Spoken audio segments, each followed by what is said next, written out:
CCI-TL reconhece o crescimento do setor privado, maibé hatudu dezafiu estrutural. Presidente da Câmara Comércio e Indústria Timor-Leste, Jorge Manuel de Araújo Serrano, afirma que o relatório de desempenho econômico do Banco Central Timor-Leste reflete a realidade atual crescimento do setor privado e railaran, mas que resultado sem menos na fatem a expectativa. Tuirnia, mas que o desenvolvimento positivo sira, mas o setor privado nia desempenho se deu 15 nível sira nebe hakarak, no nia destaca a importância a tua análise dados sira o realístico, onde considera contexto econômico timor-lesteniano. Bem, o relatório do Banco Central e pode ser acompanha, detalhado los, né? Até te sair.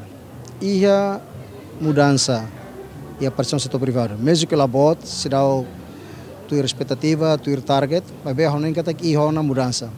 E estamos e tá na realidade na realidade, né? Também obriga a botar todo lá, o halai, tua toda expectativa, não é que bote, né?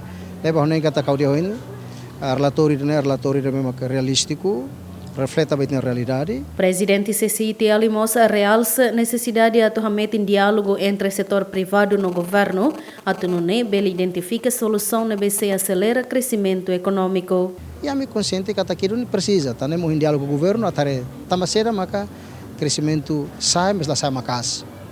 Se parte do setor privado não voluntário de cá, se parte do governo precisa ter legislação, ter batruma para depois belhadieran.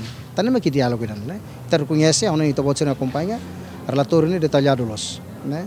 O ninia gráfico toma que também acompanha. CCI-TL reconhece que o relatório BCTL nos dá ferramenta importante ida onde oriente decisão no política sira e futuro, onde reforça a necessidade de medida concreta sira, onde impulsiona o desenvolvimento do setor privado e a railaran. Octaviana Isidoro, Simão Ximenes, GMN.